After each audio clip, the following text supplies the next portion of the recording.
SYS Kerala യുവജന സമ്മേളനം തൃശ്ശൂരിലെ ആമ്പല്ലൂരിൽ ആദ്യ ദിവസമായ ഇന്ന് വേദികളൊക്കെ ഒരുങ്ങിക്കഴിഞ്ഞിട്ടുണ്ട്. നമ്മോടൊപ്പം നൂറുൽ ഉലമ ഡയൽ എന്ന ഈ സമ്മേളന നഗരിയുടെ വിശേഷങ്ങൾ പങ്കുവെക്കാൻ വേണ്ടി SYSന്റെ സംസ്ഥാന സെക്രട്ടറിമാരായ റഷീദ് മാസ്റ്റർ, ഉമർ മാസ്റ്റർ എന്നിവർ ചേരുകയാണ്. ഒന്നാം ദിവസമാണ് ഇന്ന്, വെള്ളിയാഴ്ചയാണ്. വേദികളൊക്കെ ഒരുക്കങ്ങളൊക്കെ ഏകദേശം പൂർത്തിയായി കഴിഞ്ഞു എന്നാണ് മനസ്സിലാകുന്നത്. നമുക്ക് ഈ സമ്മേളന നഗരിയുടെ വിശേഷങ്ങളൊക്കെ ഒന്ന് പങ്കുവെക്കേണ്ടതുണ്ട്. ഇന്ന് SYSന്റെ 70ാം വാർഷിക പ്ലാറ്റിനം ഇയറിൻ്റെ സമാപനമായ കേരള യുവജന സമ്മേളനം ഇന്ന് തുടക്കം കുറിക്കുകയാണ്. ചരിത്രമായി മാറുന്ന ഈ വിപുലമായ സമ്മേളനത്തിൻ്റെ ഒരുക്കങ്ങളെല്ലാം പൂർത്തിയായി കഴിഞ്ഞു. വിവിധ വേദികളിലായിട്ടാണ് വ്യത്യസ്തങ്ങളായിട്ടുള്ള പ്രോഗ്രാമുകൾ നടക്കുന്നത്.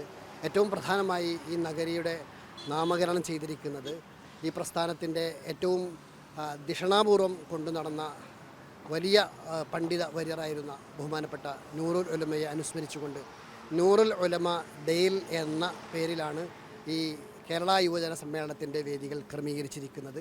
ഈ വേദികളിൽ വ്യത്യസ്തങ്ങളായ ധാരാളം വൈവിധ്യങ്ങളായ പദ്ധതികളും പ്രോഗ്രാമുകളാണ് നടക്കുന്നത്. അതിലേറ്റവും പ്രധാനമായി അറബി മലയാളം വേദി, മറ്റൊന്ന് ഫത്ഹുൽ ഫത്താഹ്, അതേപോലെ തന്നെ മുഖദ്ദിമ, ഫത്ഹുൽ മുബീൻ, അതേപോലെ തന്നെ ഇങ്ങനെ വ്യത്യസ്തങ്ങളായിട്ടുള്ള ധാരാളം വേദികൾ നടക്കുന്നുണ്ട്. ആ വേദികളിൽ വെച്ചുകൊണ്ട് പ്രോഗ്രാം നടക്കുന്നത്. ഓക്കെ, നമുക്ക് വേദികളൊക്കെ ഒന്ന് പരിചയപ്പെടാമെന്ന് തോന്നുന്നു. ആദ്യമായി നമ്മുടെ പൊതുസമ്മേളനം നടക്കുന്ന പ്രധാന വേദിയുടെ ഒരുക്കങ്ങളാണ് ഇവിടെ കാണാൻ കഴിയുന്നത്. നമുക്ക് വേദിയുടെ അകത്തോട്ടൊന്ന് ചെന്ന് നോക്കാം. അസ്സലാമു അലൈക്കും വറഹ്മത്തുള്ളാഹി. പ്രിയപ്പെട്ടവരെ, നമ്മുടെ ഈ മെയിൻ വേദി നൂറുൽ ഉലമ ഡയലിലെ ഏറ്റവും പ്രധാനപ്പെട്ട പൊതുസമ്മേളനങ്ങൾ ഓരോ ദിവസവും 27, 28, 29 തീയതികളിൽ 3 ദിവസം വൈകിട്ട് ആരംഭിക്കുന്ന പൊതുസമ്മേളനത്തിൻ്റെ വേദിയാണിത്. ഈ വേദി വിശാലമായ ഈ നഗരിയിലെ ഏറ്റവും പ്രധാനമായ വേദിയും കൂടിയാണ് നമ്മുടെ നൂറുൽ ഉലമ ഡയലിലെ ഈ വേദി. രണ്ടാമത്, നമ്മുടെ ക്യാമ്പംഗങ്ങൾ 10,000 പ്രതിനിധികളെ ഓരോ സർക്കിളുകളിൽ നിന്നും 15 പേരെ തിരഞ്ഞെടുത്ത് 10,000 വരുന്ന പ്രതിനിധികൾ 3 ദിവസത്തെ ക്യാമ്പാണ് കേരള യുവജന സമ്മേളനത്തിലെ ഏറ്റവും പ്രൗഢമായ വേദി എന്നത്. ആ വേദിയാണ് നിങ്ങൾ കാണുന്ന ഈ കിഴക്കുഭാഗത്തെ വളരെ വിശാലമായ ശീതീകരിച്ച പന്തലാണ് അതിനുവേണ്ടി ഒരുക്കിയിരിക്കുന്നത്. ഓരോ 50 ബ്ലോക്കുകളായി ഓരോ ബ്ലോക്കുകളിലും 200ഓളം ആളുകൾ ഓരോ ബ്ലോക്കുകളിലും സംവിധാനിച്ച് പ്രത്യേക അറബി മലയാളം ചത്തുരത്തിലാണ് നമ്മുടെ പ്രധാന വേദി ഈ പ്രതിനിധി സമ്മേളനം നടക്കുന്നത്. മറ്റൊന്ന്, നമ്മൾ കിടക്കുന്നത് എജു സെയിൻ എക്സ്പോ നടക്കുകയാണ്. അതിൽ പ്രധാനമായും 3 വിഷയങ്ങളാണ്. അതിലൊന്ന് യങ് ജനറേഷൻ എക്സ്പോ ആണ് ഇതിൻ്റെ പേര്. അതിൽ നടക്കുന്നത് ഒന്ന് എജു സെയിൻ, അഥവാ വിദ്യാർത്ഥികളുടെ കരിയർ അതുപോലെ ഗൈഡൻസുമായി ബന്ധപ്പെട്ട് ഒരു 150ഓളം എഡ്യൂക്കേഷണൽ സൈക്കോളജിസ്റ്റുകൾ അവരുടെ സംശയങ്ങളും അവരുടെ എഡ്യൂക്കേഷണൽ കണ്ടിന്യൂറ്റി അതുപോലെ ഫ്യൂച്ചർ അവരുടെ ഭാവിയും എല്ലാം നിർണ്ണയിക്കുന്ന എജു സെയിനാണ് ഒന്ന്.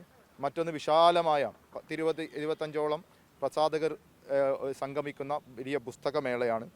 പിന്നെ ഇന്നൊവേഷൻ എന്ന രീതിയിൽ വിഷൻ IPFൻ്റെ അണ്ടറിലായി ഇൻഡിക്കേറ്റഡ് പ്രൊഫഷണൽ ഫോറം അവർ സംഘടിപ്പിക്കുന്ന വിഷൻ എക്സ്പോ ആണ് അവിടെ അതിൻ്റെ ഉള്ളിൽ സംഘടിപ്പിച്ചിരിക്കുന്നത്. മൂന്നാമതായി, പിന്നെ വിവിധങ്ങളായ വേദികളിലായി നേരത്തെ ഉമർ മാഷ് സൂചിപ്പിച്ചതുപോലെ വ്യത്യസ്ത പേരുകളിൽ നാം മുഖദ്ദിമയും അതുപോലെ സഫലമാലയും ഫത്ഹുൽ മുബീൻ അതുപോലെ ഫത്ഹുൽ ഫത്താഹ് ഇത്തരം വേദികളിലായി future Kerala summit, next gen conclave, historical insight, young India seminar, cultural ഡയലോഗുകൾ, ഇങ്ങനെ വ്യത്യസ്തങ്ങളായ ഓപ്പൺ വേദികളുണ്ട്. അതുപോലെ ഇൻഡോർ വേദികൾ, ഇങ്ങനെ നിരവധി വേദികളിലായി കേരള യുവജന സമ്മേളനം കേരളത്തിൻ്റെ മനസ്സും അതുപോലെ എല്ലാം കവർന്നെടുക്കുമെന്നത് തീർച്ചയാണ്.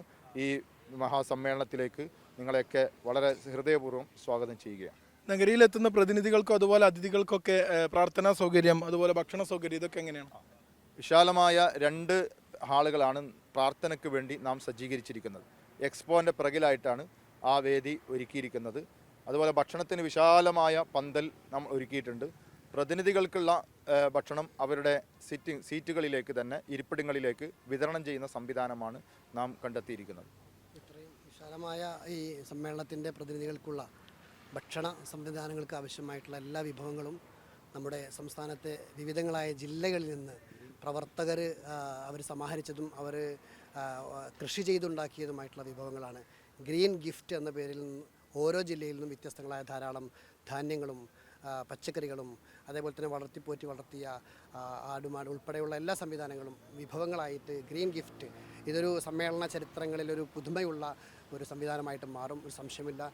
യുവാക്കൾക്ക് അവരുടെ കൃഷി അതുപോലെ തന്നെ സ്വയം സംരംഭകത്വം എന്നീ തുടങ്ങിയിട്ടുള്ള ഒരു അധ്വാനത്തിന് പ്രോത്സാഹനം നൽകുന്ന ധാരാളം കാര്യങ്ങൾ ഈ ഗ്രീൻ ഗിഫ്റ്റ് എന്ന വിഷയത്തിൽ തന്നെ ഒതുങ്ങിയിട്ടുണ്ടെന്നുള്ളതാണ്. ഒരു പുതിയൊരു ചരിത്രമായിട്ട് തന്നെ ഈ സമ്മേളനം മാറും. തീർച്ചയായും പുതിയൊരു ചരിത്രമായിട്ട് ഈ കേരള യുവജന സമ്മേളനം മാറട്ടെ എന്ന് നമ്മൾ ആശംസിക്കുകയാണ്.